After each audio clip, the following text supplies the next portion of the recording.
श्री गणेशाय नमः। श्री जानकी वल्लभो विद्यते। श्री रामचरितमानस तृतीय सोपान अरण्य कांड। धर्म रूपी वृक्ष के मूल विवेक रूपी समुन्दर को आनंद देने वाले, पूर्ण चंद्र वैराग्य रूपी कमल के विकसित करने वाले, सूर्य पाप रूपी घोर अंधकार को निश्चय ही मिटाने वाले, तीनों तापों को हरने वाले, मोह रूपी बादलों के समूह को छिन्न भिन्न करने की विधि क्रिया में आकाश से उत्पन्न पवन स्वरूप ब्रह्मा जी के वंशज आत्मज तथा कलंक नाशक महाराज श्री रामचंद्र जी के प्रिय श्री शंकर जी की मैं वंदना करता हूँ, जिनका शरीर जलयुक्त मेघों के समान सुंदर श्याम वर्ण एवं आनंद घन है, जो सुंदर वलकल का पीत वस्त्र धारण किए हैं, जिनके हाथों में बाण और धनुष है, कमर उत्तम तरकस के भार से सुशोभित है, कमल के समान विशाल नेत्र हैं और मस्तक पर जटा जूट धारण किए हैं। उन अत्यंत शोभायमान श्री सीता जी और लक्ष्मण जी सहित मार्ग में चलते हुए आनंद देने वाले श्री रामचंद्र जी को मैं भजता हूँ। हे पार्वती, श्री राम जी के गुण गूढ़ हैं, पंडित और मुनि उन्हें समझकर वैराग्य प्राप्त करते हैं, परंतु जो भगवान से विमुख हैं और जिनका धर्म में प्रेम नहीं है, वे महामूढ़ उन्हें सुनकर मोह को प्राप्त होते हैं। पूर्ववासियों के और भरत जी के अनुपम और सुंदर प्रेम का मैंने अपनी बुद्धि के अनुसार गान किया। अब देवता, मनुष्य और मुनियों के मन को भाने वाले प्रभु श्री रामचंद्र जी के वे अत्यंत पवित्र चरित्र सुनो, जिन्हें वे वन में कर रहे हैं। एक बार सुंदर फूल चुनकर श्री राम जी ने अपने हाथों से भांति भांति के गहने बनाए और सुंदर स्फटिक शिला पर बैठे हुए प्रभु ने आदर के साथ वे गहने श्री सीता जी को पहनाए। देवराज इंद्र का मूर्ख पुत्र जयंत कौवे का रूप धरकर श्री रघुनाथ जी का बल देखना चाहता है, जैसे महान मंद बुद्धि चींटी समुद्र का था पाना चाहती हो। वह मूढ़ बंद बुद्धि कारण से भगवान के बल की परीक्षा करने के लिए बना हुआ कौवा सीता जी के चरणों में चोंच मारकर भागा। जब रक्त बह चला तब श्री रघुनाथ जी ने जाना और धनुष पर सींग सरकंडे का बाण संधान किया। श्री रघुनाथ जी जो अत्यंत ही कृपालु हैं, जिनका दीनों पर सदा प्रेम रहता है, उनसे भी उस अवगुणों के घर मूर्ख जयंत ने आकर छल किया। मंत्र से प्रेरित होकर वह ब्रह्म बाण दौड़ा। कौआ भयभीत होकर भाग चला। वह अपना असली रूप धरकर पिता इंद्र के पास गया, पर श्री राम जी का विरोधी जानकर इंद्र ने उसको नहीं रखा। तब वह निराश हो गया, उसके मन में भय उत्पन्न हो गया, जैसे दुर्वासा ऋषि को चक्र से भय हुआ था। वह ब्रह्मलोक, शिवलोक आदि समस्त लोकों में थका हुआ भय शोक से व्याकुल होकर भागता फिरा, पर रखना तो दूर रहा, किसी ने उसे बैठने तक के लिए नहीं कहा। श्री राम जी के द्रोही को कौन रख सकता है। काकभुजुंडी जी कहते हैं, हे गरुड़ सुनिए, उसके लिए माता मृत्यु के समान, पिता यमराज के समान और अमृत विष के समान हो जाता है। मित्र सैकड़ों शत्रुओं की सी करनी करने लगता है। देव नदी गंगा जी उसके लिए वैतरणी यमपुरी की नदी हो जाती है। हे भाई सुनिए, जो श्री रघुनाथ जी के विमुख होता है, समस्त जगत उसके लिए अग्नि से भी अधिक गर्म जलाने वाला हो जाता है। नारद जी ने जयंत को व्याकुल देखा तो उन्हें दया आ गई, क्योंकि संतों का चित्त बड़ा कोमल होता है। उन्होंने उसे समझाकर तुरंत श्री राम जी के पास भेज दिया। उसने जाकर पुकार कर कहा, हे शरणागत के हितकारी, मेरी रक्षा कीजिए। आतुर और भयभीत जयंत ने आकर श्री राम जी के चरण पकड़ लिए और कहा, हे दयालु रघुनाथ जी, रक्षा कीजिए, रक्षा कीजिए। आपके अतुलित बल और आपकी अद्भुत प्रभुता सामर्थ्य को मैं मंद बुद्धि जान नहीं पाया था। अपने किए हुए कर्म से उत्पन्न हुआ फल मैंने पा लिया। अब हे प्रभु, मेरी रक्षा कीजिए, मैं आपकी शरण तक कर आया हूँ। शिव जी कहते हैं, पार्वती कृपालु श्री रघुनाथ जी ने उसकी अत्यंत आत्र दुख भरी वाणी सुनकर उसे एक आंख का काना करके छोड़ दिया। उसने मोहवश द्रोह किया था, इसलिए यद्यपि उसका वध ही उचित था, पर प्रभु ने कृपा करके उसे छोड़ दिया। श्री राम जी के समान कृपालु और कौन होगा। चित्रकूट में बसकर श्री रघुनाथ जी ने बहुत से चरित्र किए, जो कानों को अमृत के समान प्रिय हैं। फिर कुछ समय पश्चात श्री राम जी ने मन में ऐसा अनुमान किया, मुझे सब लोग जान गए हैं, इससे यहाँ बड़ी भीड़ हो जाएगी, इसलिए सब मुनियों से विदा लेकर सीता जी सहित दोनों भाई चले। जब प्रभु अत्रि जी के आश्रम में गए तो उनका आगमन सुनते ही महामुनि हर्षित हो गए। श्री पुलकित हो गया। अत्रि जी उठकर दौड़े। उन्हें दौड़े आते देखकर श्री राम जी और भी शीघ्रता से चले आए। दंडवत करते हुए ही श्री राम जी को उठाकर मुनि ने हृदय से लगा लिया और प्रेम आंसू के जल से दोनों भाइयों को नहला दिया। श्री राम जी की छवि देखकर मुनि के नेत्र शीतल हो गए। तब वह उनको आदरपूर्वक अपने आश्रम में ले आए। पूजन करके सुंदर वचन कहकर मुनि ने मूल और फल दिए जो प्रभु के मन को बहुत रुचे। प्रभु आसन पर विराजमान है। नेत्र भरकर उनकी शोभा देखकर परम प्रवीण मुनि श्रेष्ठ हाथ जोड़कर स्तुति करने लगे। हे भक्त वत्सल, हे कृपालु, हे कोमल स्वभाव वाले, मैं आपको नमस्कार करता हूँ। निष्काम पुरुषों को अपना परम धाम देने वाले आपके चरण कमलों को मैं भजता हूँ। आप नितांत सुंदर श्याम संसार आवागमन रूपी समुंदर को मथने के लिए मद्राचल फूले हुए कमल के समान नेत्रों वाले और मद आदि दोषों से छुड़ाने वाले हैं। हे प्रभु, आपकी लंबी भुजाओं का पराक्रम और आपका ऐश्वर्य अपरमय, बुद्धि के परे अथवा असीम है। आप तर्कस और धनुष बाण धारण करने वाले तीनों लोकों के स्वामी हैं। सूर्य वंश के भूषण महादेव जी के धनुष को तोड़ने वाले, मुनि राजों और संतों को आनंद देने वाले तथा देवताओं के शत्रु असुरों के समूह का नाश करने वाले हैं। आप कामदेव के शत्रु महादेव जी के द्वारा वंदित ब्रह्मा आदि देवताओं से सेवित, विशुद्ध ज्ञान में विग्रह और समस्त दोषों को नष्ट करने वाले हैं। हे लक्ष्मीपते, हे सुखों की खान और सत्पुरुषों की एकमात्र गति, मैं आपको नमस्कार करता हूँ। हे शचीपति, इंद्र के प्रिय छोटे भाई वामन जी, स्वरूपा शक्ति श्री सीता जी और छोटे भाई लक्ष्मण जी सहित आपको मैं भजता हूँ। जो मनुष्य मत्सर रहित होकर आपके चरण कमलों का सेवन करते हैं, वे तर्क वितर्क अनेक प्रकार के संदेह रूपी तरंगों से पूर्ण संसार रूपी समुंदर में नहीं करते, गिरते आवागमन गमन के चक्र में नहीं पड़ते। जो एकांतवासी पुरुष मुक्ति के लिए इंद्रिय आदि का निग्रह करके उन्हें विषयों से हटाकर प्रसन्नता पूर्वक आपको भजते हैं, वे सबकी गति को अपने स्वरूप को प्राप्त होते हैं। उन आपको जो एक अद्वितीय अद्भुत माजिक जगत से विलक्षण प्रभु सर्वसमर्थ इच्छा रहित ईश्वर सबके स्वामी व्यापक जगत गुरु सनातन नित्य तुरीय तीन गुणों से सर्वथा परे और केवल अपने स्वरूप में स्थित हैं तथा जो भाव प्रिय कुयोगियों विषयी पुरुषों के लिए अत्यंत दुर्लभ, अपने भक्तों के लिए कल्प वृक्ष अर्थात उनके समस्त कामनाओं को पूर्ण करने वाले, सम पक्षपात रहित और सदा सुख पूर्वक सेवक करने योग्य हैं, मैं निरंतर भजता हूँ। हे अनुपम सुंदर, हे पृथ्वीपति, हे जानकी नाथ, मैं आपको प्रणाम करता हूँ। मुझ पर प्रसन्न होइए, मैं आपको नमस्कार करता हूँ। मुझे अपने चरण कमलों की भक्ति दीजिए। जो मनुष्य इस स्तुति को आदर पूर्वक पढ़ते हैं, वे आपकी भक्ति से युक्त होकर आपके परम पद को प्राप्त होते हैं, इसमें संदेह नहीं। मुनि ने इस प्रकार विनती करके और सिर निभाकर हाथ जोड़कर कहा, हे नाथ, मेरी बुद्धि आपके चरण कमलों को कभी ना छोड़े। फिर परम शीलवती और विनम्र श्री सीता जी अत्रि जी की पत्नी अनसुआ जी के चरण पकड़कर उनसे मिली। ऋषि पत्नी के मन में बड़ा सुख हुआ। उन्होंने आशीष देकर सीता जी को पास बैठा लिया और उन्हें ऐसे दिव्य वस्त्र और आभूषण पहनाए जो नित्य नए निर्मल और सुहावने बने रहते हैं। फिर ऋषि पत्नी उनके बहाने मधुर और कोमल वाणी से स्त्रियों के कुछ धर्म बखान कर कहने लगी, हे राजकुमारी सुनिए, माता पिता भाई सभी हित करने वाले हैं, परंतु ये सब एक सीमा तक ही सुख देने वाले हैं। परंतु हे जानकी, पति तो मोक्ष रूप असीम सुख देने वाला है। वह स्त्री अधम है जो ऐसे पति की सेवा नहीं करती। धैर्य, धर्म, मित्र और स्त्री, इन चारों की विपत्ति के समय ही परीक्षा होती है। वृद्ध, रोगी, मूर्ख, निर्धन, अंधा, बहरा, क्रोधी और अत्यंत ही दीन, ऐसे भी पति का अपमान करने से स्त्री यमपुर में भांति भांति के दुख पाती है।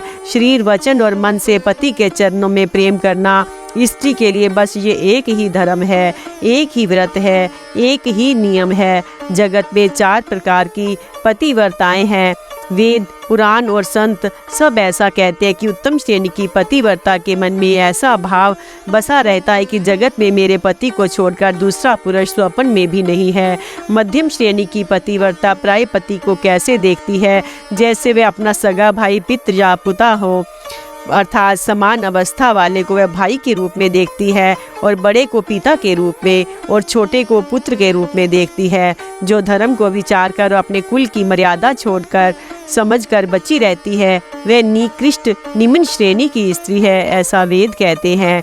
जो स्त्री मौका ना मिलने से या भयवश पतिव्रता बनी रहती है, जगत में उसे अधम स्त्री जानना। पति को धोखा देने वाली जो स्त्री प्राय पति से रति करती है, वह तो 100 कल्प तक रौरव नरक में पड़ी रहती है। क्षण भर के सुख के लिए जो 100 करोड़ असंख्य जन्मों के दुख को नहीं समझती, उसके समान दुष्टा कौन होगी। जो स्त्री छल छोड़कर पतिव्रत धर्म को ग्रहण करती है, वे बिना ही परिश्रम परम गति को प्राप्त करती है, किंतु जो पति के अनुकूल चलती है, वह जहाँ भी जाकर जन्म लेती है, वही जवानी पाकर भरी जवानी में विधवा हो जाती है। स्त्री जन्म से ही अपवित्र है, किंतु पति की सेवा करके वह अनायास ही शुभ गति प्राप्त कर लेती है।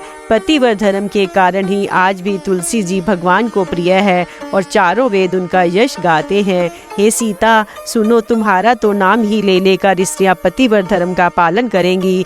तुम्हें तो श्री राम जी प्राणों के समान प्रिय हैं। ये पतिव्रत धर्म की कथा तो मैंने संसार के हित के लिए कही है। जानकी जी ने सुनकर परम सुख पाया और आदर पूर्वक उनके चरणों में सिर नवाया। तब कृपा की खान श्री राम जी ने मुनि से कहा, आज्ञा हो तो अब दूसरे वन में जाऊं।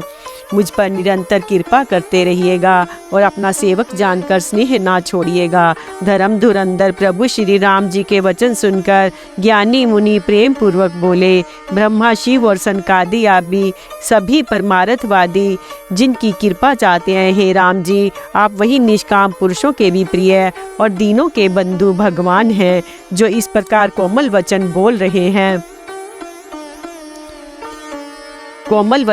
बोल रहे हैं। अब मैंने लक्ष्मी जी की चतुराई समझी, जिन्होंने सब देवताओं को छोड़कर आप ही को भजा। जिसके समान सब बातों में अत्यंत बड़ा और कोई नहीं है, उसका शील भला ऐसा क्यों ना होगा। मैं किस प्रकार कहूँ, हे स्वामी, आप अब जाइए। हे नाथ, आप अंतर्यामी हैं, आप ही कहिए। ऐसा कहकर धीर मुनि प्रभु को देखने लगे।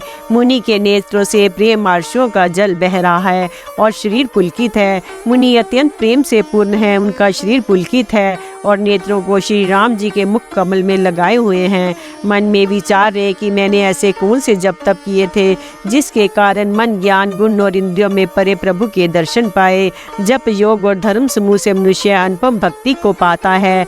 श्री रघुवीर के पवित्र चरित्र को तुलसीदास रात दिन गाते हैं। श्री रामचंद्र जी का सुंदर यश कलयुग के पापों का नाश करने वाला, मन को दमन करने वाला, सुख का मूल है। जो लोग इसे आदर पूर्वक सुनते हैं, उन पर श्री राम जी प्रसन्न रहते हैं। ये कठिन कलिकाल पापों का खजाना है। इसमें ना धर्म है, ना ज्ञान है, ना योग तथा जप ही है। इसमें तो जो लोग सब भरोसों को छोड़कर श्री राम जी को ही भजते हैं, वे ही चतुर हैं। मुनि के चरण कमलों में सिर नवाकर देवता, मनुष्य और मुनियों के स्वामी श्री राम जी वन को चले। आगे श्री राम जी हैं, उनके पीछे छोटे भाई लक्ष्मण जी हैं। दोनों ही मुनियों का सुंदर वेश बनाए अत्यंत सुशोभित है। दोनों के बीच में श्री जानकी जी कैसी सुशोभित हैं, जैसे ब्रह्म और जीव के बीच माया हो। नदी, वन, पर्वत और दुर्गम घाटियाँ सभी अपने स्वामी को पहचान कर सुंदर रास्ता दे देते हैं। जहाँ जहाँ देव श्री रघुनाथ जी जाते हैं, वहाँ वहाँ बादल आकाश में छाया करते जाते हैं। रास्ते में जाते हुए विराट राक्षस मिला। सामने आते ही श्री रघुनाथ जी ने उसे मार डाला। श्री राम जी के हाथ से मरते ही उसने तुरंत सुंदर दिव्य रूप प्राप्त कर लिया। दुखी देखकर प्रभु ने उसे अपने परम धाम को भेज दिया। फिर वे सुंदर छोटे भाई लक्ष्मण जी और सीता जी के साथ वहां आए, जहां मुनि शरभंग जी थे। श्री रामचंद्र जी का मुख कमल देखकर मुनि श्रेष्ठ के नेत्र रूपी भौरे अत्यंत आदर पूर्वक उसका मकरंद रसपान कर रहे हैं। शरभंग जी का जन्म धन्य है। मुनि ने कहा, हे कृपालु रघुवीर, हे शंकर जी के मन रूपी मानसरोवर के राजहंस, सुनिए, मैं ब्रह्मलोक को जा रहा था। इतने में कानों से सुना कि श्री राम जी वन में आवेंगे। तब से मैं दिन रात आपकी राह देखता रहा हूँ। अब आज प्रभु को देखकर मेरी छाती शीतल हो गई। हे नाथ, मैं सब साधनों से हीन हूँ। आपने अपना दीन सेवक जानकर मुझ पर कृपा की है। हे देव, ये कुछ मुझ पर आपका एहसान नहीं है। हे भक्त मनचोर, ऐसा करके आपने अपने प्रण की ही रक्षा की है। अब इस दिन के कल्याण के लिए तब तक यहाँ ठहरिए जब तक मैं शरीर छोड़कर आपसे आपके धाम में न मिलूं। योग, यज्ञ, जप, तप, जो कुछ व्रत आदि भी मुनि ने किया था, सब प्रभु को समर्पण करके बदले में भक्ति का वरदान ले लिया। इस प्रकार दुर्लभ भक्ति प्राप्त करके फिर चिता रचकर मुनि शरभंग जी हृदय से सब आसक्ति छोड़कर उस पर जा बैठे। हे नीले मेघ के समान श्याम शरीर वाले सगुण रूप श्री राम जी, सीता जी और छोटे भाई लक्ष्मण जी सहित प्रभु, आप निरंतर मेरे हृदय में निवास कीजिए। ऐसा कहकर शरभंग जी ने योग अग्नि से अपने शरीर को जला डाला और श्री राम जी की कृपा से वे कुंठ को चले गए। मुनि भगवान में लीन इसलिए नहीं हुए क्योंकि उन्होंने पहले ही भेद भक्ति का वर ले लिया था। ऋषि समूह मुनि श्रेय शरभंग जी का ये दुर्लभ गति देखकर अपने हृदय में विशेष रूप से सुखी हुए। समस्त मुनि वृंद श्री राम जी की स्तुति कर रहे हैं और कह रहे हैं, शरणागत हितकारी करुणाकंद, करुणा के मूल प्रभु की जय हो। फिर श्री रघुनाथ जी आगे वन में चले। श्रेष्ठ मुनियों के बहुत से समूह उनके साथ हो लिए। हड्डियों का ढेर देखकर श्री रघुनाथ जी को बड़ी दया आई। उन्होंने मुनियों से पूछा। मुनियों ने कहा, हे स्वामी, आप सर्वदर्शी, सर्वज्ञ और अंतर्यामी, सबके हृदय की जानने वाले हैं। जानते हुए भी अनजान की तरह हमसे कैसे पूछ रहे हैं कि राक्षसों के दलों ने सब मुनियों को खा डाला है। ये सब उन्हीं की हड्डियों के ढेर हैं। ये सुनते ही श्री रघुवीर जी के नेत्रों में जल छा गया। उनकी आंखों में करुणा के आंसू भर आए। श्री राम जी ने भुजा उठाकर प्रण किया कि मैं पृथ्वी को राक्षसों से रहित कर दूंगा। फिर समस्त मुनियों के आश्रम में जा जाकर उनके दर्शन एवं संभाषण का सुख दिया। मुनि अगस्त जी ने एक सुतीक्षण नामक सुजान ज्ञानी शिष्य थे। उनकी भगवान में प्रीति थी। वे मन, वचन और कर्म से श्री राम जी के चरणों के सेवक थे। उन्हें स्वप्न में भी किसी दूसरे देवता का भरोसा नहीं था। उन्होंने ज्यों ही प्रभु का आगमन कानों से सुन पाया, त्यों ही अनेक प्रकार के मनोरथ करते हुए वे शीघ्रता से दौड़ चले। हे विधाता, क्या दीन बंधु श्री रघुनाथ जी मुझ जैसे दुष्ट पर भी दया करेंगे? क्या स्वामी श्री राम जी छोटे भाई लक्ष्मण जी सहित मुझसे अपने सेवक की तरह मिलेंगे? मेरे हृदय में दृढ़ विश्वास नहीं होता क्योंकि मेरे मन में भक्ति, वैराग्य या ज्ञान कुछ भी नहीं है। मैंने ना तो सत्संग, योग, जप अथवा यज्ञ ही किए हैं और ना प्रभु के चरण कमलों में मेरा दृढ़ अनुराग ही है। हाँ, दया के भंडार प्रभु की एक बात है कि जिसे किसी दूसरे का सहारा नहीं, वह उन्हें प्रिय होता है। भगवान की इस बात का स्मरण आते ही मुनि आनंद मगन होकर मन ही मन कहने लगे, आहा, भवबंधन से छुड़ाने वाले प्रभु के मुखारविंद को देखकर आज मेरे नेत्र सफल होंगे। शिव जी कहते हैं, हे भवानी, ज्ञानी मुनि प्रेम में पूर्ण रूप से निमग्न है। उनकी वह दशा कहीं नहीं जाती। उन्हें दिशा विदिशा, दिशाएं और उनके कोण आदि और रास्ता कुछ भी नहीं सूझ रहा कि मैं कौन हूँ और कहाँ जा रहा हूँ, ये भी नहीं जानते, इसका भी ज्ञान नहीं है। वे कभी पीछे घूमकर फिर आगे चलने लगते हैं और कभी प्रभु के गुण गा गा कर नाचने लगते हैं। मुनि ने प्रगाढ़ प्रेमा भक्ति प्राप्त कर ली। प्रभु श्री राम जी वृक्ष की आड़ में छिपकर भक्त की प्रेमो उन्मत्त दशा देख रहे हैं। मुनि का अत्यंत प्रेम देखकर भव्य आवागमन के भय को हरने वाले श्री रघुनाथ जी मुनि के हृदय में प्रकट हो गए। हृदय में प्रभु के दर्शन पाकर मुनि बीच रास्ते में अचल स्थिर होकर बैठ गए। उनका शरीर रोमांच से कटल के फल के समान कंटकित हो गया। तब श्री रघुनाथ जी उनके पास चले आए और अपने भक्त की प्रेम दशा देखकर मन में बहुत प्रसन्न हुए। श्री राम जी ने मुनि को बहुत प्रकार से जगाया, पर मुनि नहीं जागे क्योंकि उन्हें प्रभु के ध्यान का सुख प्राप्त हो रहा था। तब श्री राम जी ने अपने राज रूप को छिपा लिया और इनके हृदय में अपना चतुर्भुज रूप प्रकट किया। तब अपने इष्ट स्वरूप के अंतर ध्यान होते ही मुनि कैसे व्याकुल होकर उठे, जैसे श्रेष्ठ मणिधर सर्प मणि के बिना व्याकुल हो जाता है। मुनि ने अपने सामने सीता जी और लक्ष्मण जी सहित श्याम सुंदर विग्रह सुख धाम श्री राम जी को देखा। प्रेम में मगन हुए वे बड़भागी श्रेष्ठ मुनि लाठी की तरह गिरकर श्री राम जी के चरणों में लग गए। श्री राम जी ने अपनी विशाल भुजाओं से पकड़कर उन्हें उठा लिया और बड़े प्रेम से हृदय से लगा रखा। कृपालु श्री रामचंद्र जी मुनि से मिलते हुए ऐसे शोभित हो रहे हैं मानो सोने के वृक्ष से तमाल का वृक्ष गले लगकर मिल रहा हो। मुनि खड़े हुए टकटकी लगाकर श्री राम जी का मुख देख रहे हैं मानो चित्र में लिखकर बनाए गए हों। तब मुनि ने हृदय में धीरज धरकर बार बार चरणों का स्पर्श किया। फिर प्रभु को अपने आश्रम में लाकर अनेक प्रकार से उनकी पूजा की। मुनि कहने लगे, हे प्रभु, मेरी विनती सुनिए। मैं किस प्रकार से आपकी स्तुति करूं? आपकी महिमा अपार है और मेरी बुद्धि अलप है, जैसे सूर्य के सामने जुगनू का उजाला। हे नील कमल की माला के समान श्याम शरीर वाले, हे जटाओं का मुकुट और मुनियों के वल्कल वस्त्र पहने हुए, हाथों में धनुष बांध लिए तथा कमर में तरकस कसे हुए श्री राम जी, मैं आपको निरंतर नमस्कार करता हूँ।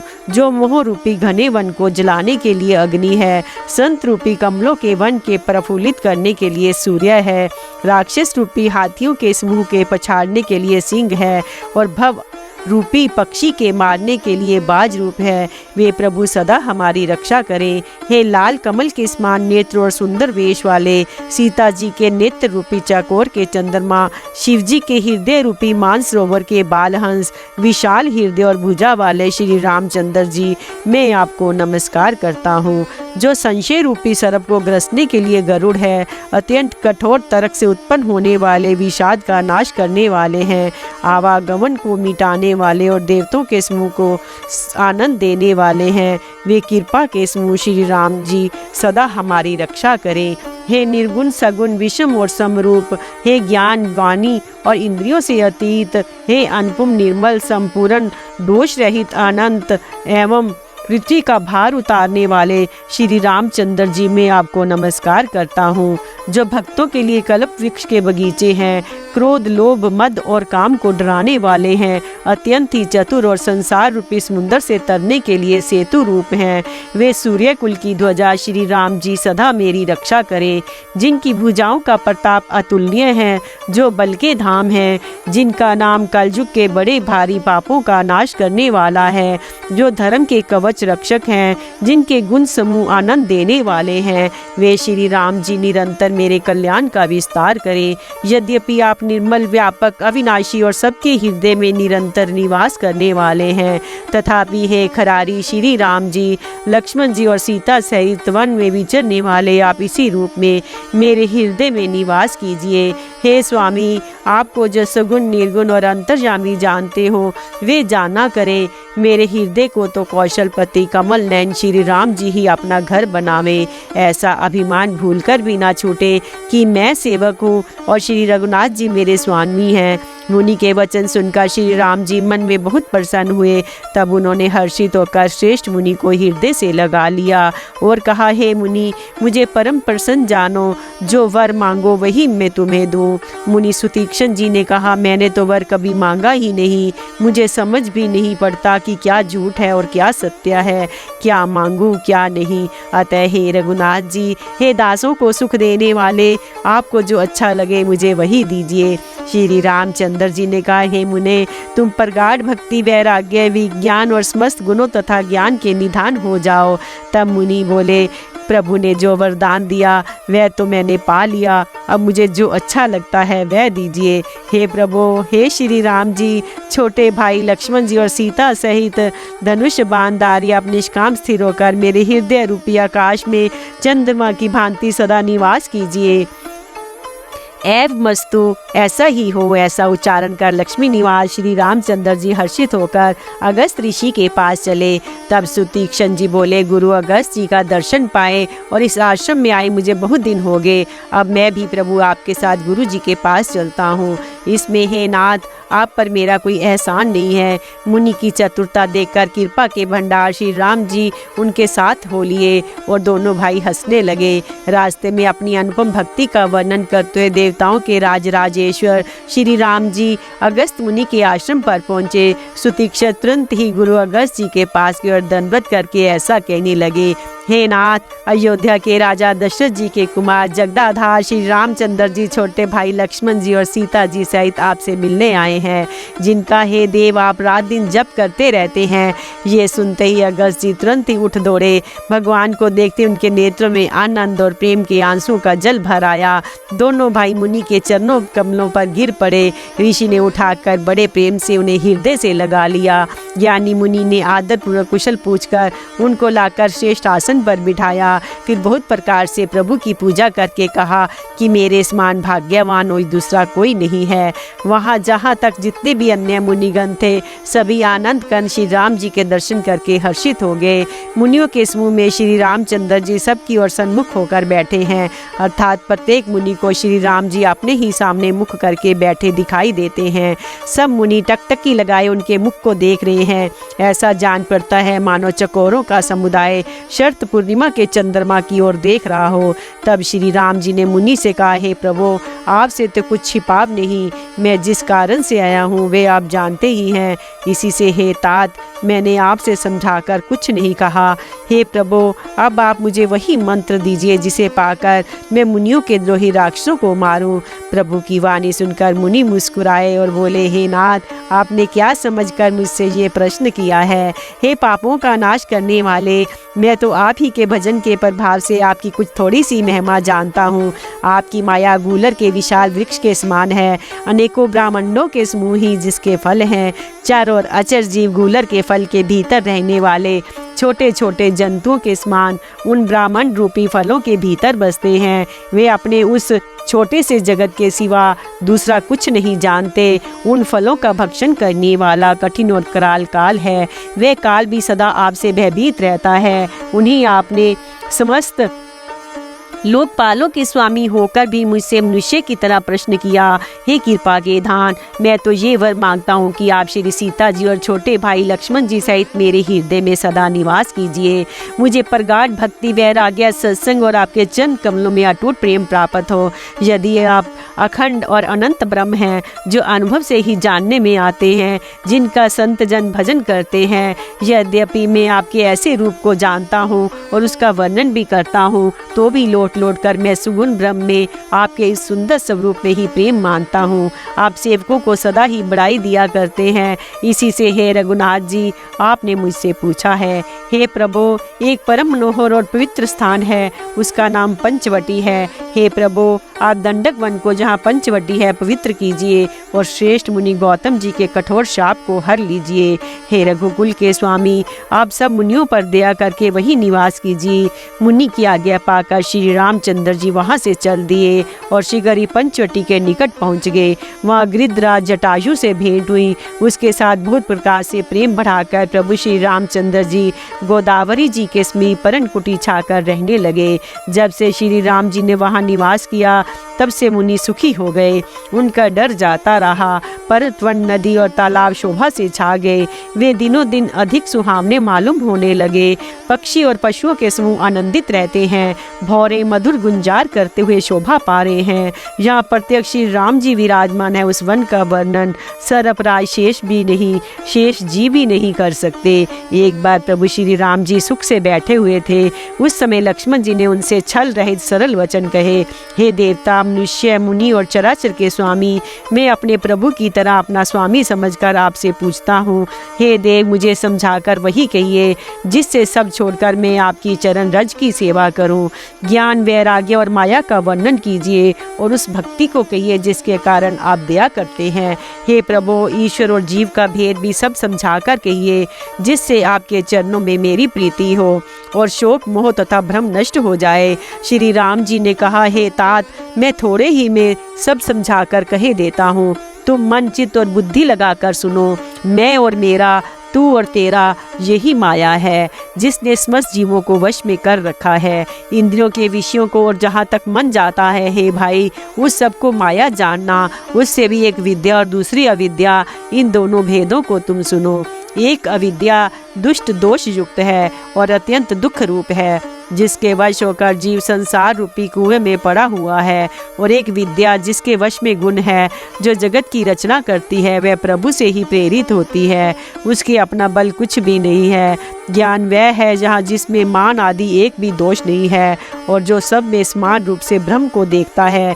हे तात, उसी को परम वैराग्यवान कहना चाहिए, जो सारी सिद्धियों को और तीनों गुणों को तिनके के समान त्याग चुका हो, जिसमें मान, दम्भ, हिंसा, क्षमा रहित, टेढ़ापन, आचार्य सेवा का अभाव, अपवित्रता, अस्थिरता, मन का निग्रहित ना होना, इंद्रियों के विषय में आसक्ति, अहंकार, जन्म मृत्यु, जरा व्याधि में, जगत में सुख बुद्धि, स्त्री पुत्र घर आदि में आसक्ति तथा ममता, इष्ट और अनिष्ट की प्राप्ति में हर्ष शोक, भक्ति का अभाव, एकांत में मन न लगना, विषयी मनुष्यों के संग में प्रेम, ये 18 ना हो और नित्य अध्यात्म, आत्मा में स्थिति तथा तत्व ज्ञान के अर्थ, तत्व ज्ञान के द्वारा जानने योग्य परमात्मा का नित्य दर्शन हो, वही ज्ञान कहलाता है। जो माया के ईश्वर को अपने स्वरूप को नहीं जानता उसे जीव कहना चाहिए। जो कर्म अनुसार बंधन और मोक्ष देने वाला, सबसे परे और माया का प्रेरक है,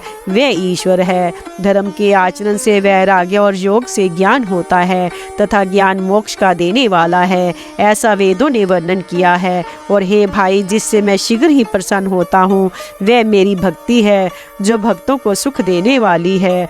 वह भक्ति स्वतंत्र है, उसको विज्ञान, ज्ञान आदि किसी दूसरे साधन का सहारा अपेक्षा नहीं है। ज्ञान और विज्ञान तो उसके अधीन है। हे तात, भक्ति अनुपम एवं सुख की मूल है और वह तभी मिलती है जब संत अनुकूल होते हैं। अब मैं भक्ति के साधन विस्तार से कहता हूँ। ये सुगम मार्ग है जिससे जीव मुझको सहज ही पा लेते हैं। पहले तो ब्राह्मणों के चरणों में अत्यंत प्रीति हो और वेद की रीति के अनुसार अपने वर्ण आश्रम के कर्मों में लगा रहे। इसका फल फिर विश्व में वैराग्य होगा। तब वैराग्य होने पर मेरे धर्म भागवत धर्म में प्रेम उत्पन्न होगा। तब श्रवण आदि 9 प्रकार की भक्तियां दृढ़ होगी। मन में मेरी लीलाओं के प्रति अत्यंत प्रेम होगा। जिसका संतों के चरण कमलों में अत्यंत प्रेम हो, मन वचन और कर्म से भजन का दृढ़ नियम हो, जो मुझको ही गुरु पिता माता भाई पति और देवता सब कुछ जाने और सेवा में दृढ़ हो। मेरा गुण गाते समय जिसका शरीर पुलकित हो जाए, वाणी गदगद हो जाए, नेत्रों से प्रेम हर्षों का जल बहने लगे और काम मद और दम्भ आदि जिसमें ना हो, हे भाई, मैं सदा उसके वश में रहता हूँ। जिनको कर्म वचन और मन से मेरी ही गति है और जो निष्काम भाव से मेरा भजन करते हैं, उनका हृदय कमल में मैं सदा विश्राम किया करता हूँ। इस भक्ति योग को सुनकर लक्ष्मण जी ने अत्यंत सुख पाया और उन्होंने प्रभु श्री रामचंद्र जी के चरणों में सिर नवाया। इस प्रकार वैराग्य, ज्ञान, गुण, नीति कहते कुछ दिन बीत गए। शूर्पणखा नामक रावण की एक बहन थी जो नागिन के समान भयानक और दुष्ट हृदय की थी। वह एक बार पंचवटी में गई और दोनों राजकुमारों को देखकर विकल काम से पीड़ित हो गई। काकभूषुंडी जी कहते हैं, हे गरुड़ जी, शूर्पणखा जैसी राक्षसी धर्म ज्ञान शून्य कामांध स्त्री मनोहर पुरुष को देखकर चाहे वह भाई पिता पुत्री हो विकल हो जाती है और मन को नहीं रोक सकती। जैसे सूर्यकांत मणि सूर्य को देखकर द्रवित हो जाती है, ज्वाला से पिघल जाती है, वह सुंदर रूप धरकर प्रभु के पास जाकर बहुत मुस्कुराकर वचन बोली, ना तो तुम्हारे समान कोई पुरुष है, ना मेरे समान स्त्री। विधाता ने यह संयोग जोड़ा बहुत विचार कर रचा है। मेरे योग्य पुरुषवर जगत भर में नहीं है। मैंने तीनों लोकों की खोज करके देखा, इसी से मैं अब तक कुंवारी अविवाहित रही। अब तुमको देखकर कुछ मन माना चित्त ठहरा है। सीता जी की ओर देखकर प्रभु श्री रामचंद्र जी ने ये बात कही कि मेरा छोटा भाई कुमार है। तब वह लक्ष्मण जी के पास गई। लक्ष्मण जी उसे शत्रु की बहन समझकर और प्रभु की ओर देखकर कोमल वाणी से बोले, हे सुंदरी सुन, मैं तो उनका दास हूँ, मैं पराधीन हूँ, अतः तुम्हें सुभीता सुख न होगा। प्रभु समर्थ हैं, कौशलपुर के राजा हैं, वे जो कुछ करें उन्हें सब फबता है। सेवक सुख चाहे, भिखारी सम्मान चाहे, व्यसनी जिसे जुए शराब आदि का व्यसन हो, धन और व्यभिचारी शुभ गति चाहे, लोभी यश चाहे और अभिमानी चारों फल अर्थ धर्म काम मोक्ष चाहे, तो ये सब प्राणी आकाश को दोहकर दूध लेना चाहते हैं, अर्थात असंभव बात को संभव करना चाहते हैं। वह लौटकर फिर श्री राम जी के पास आई। प्रभु ने फिर उसे लक्ष्मण जी के पास भेज दिया। लक्ष्मण जी ने कहा, तुम्हें वही बरेगा जो लज्जा का तृण तोड़कर अर्थात प्रतिज्ञा करके त्याग देगा, अर्थात जो निपट निर्लज होगा। तब वह खिसियाई हुई क्रुद्ध होकर श्री राम जी के पास गई और उसने अपना भयंकर रूप प्रकट किया। सीता जी को भयभीत देखकर श्री रघुनाथ जी ने लक्ष्मण जी को इशारा देकर कहा। लक्ष्मण जी ने बड़ी फुर्ती से उसको बिना नाक कान का कर दिया, मानो उसके हाथ रावण को चुनौती दी हो। बिना नाक कान की वह विकराल हो गई। उसके शरीर से रक्त इस प्रकार बहने लगा, मानो काले पर्वत से गेरू की धारा बह रही हो। वह विलाप करती हुई खरदूषण के पास गई और बोली, हे भाई, तुम्हारे पौरुष वीरता को धिक्कार है, तुम्हारे बल को धिक्कार है। उन्होंने पूछा। तब शूर्पणखा ने सब समझाकर कहा। सब सुनकर राक्षसों ने सेना तैयार की। राक्षस समूह झुंड के झुंड दौड़े, मानो पंखधारी काजल के पर्वतों का झुंड हो। वे अनेकों प्रकार की सवारियों पर चढ़े हुए तथा अनेकों आकार सूरतों के हैं। वे अपार हैं और अनेकों प्रकार के असंख्य भयानक हथियार धारण किए गए हैं।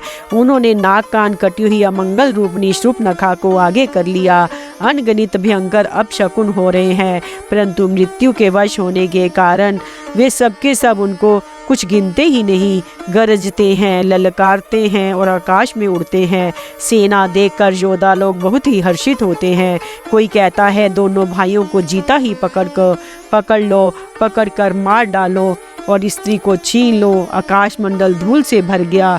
तब श्री राम जी ने लक्ष्मण को बुलाकर उनसे कहा, राक्षसों की भयानक सेना आ गई है। जानकी जी को लेकर तुम पर्वत की कंदरा में चले जाओ, सावधान रहना। प्रभु श्री रामचंद्र जी के वचन सुनकर लक्ष्मण जी हाथ में धनुष बांध लिए श्री सीता जी सहित चले।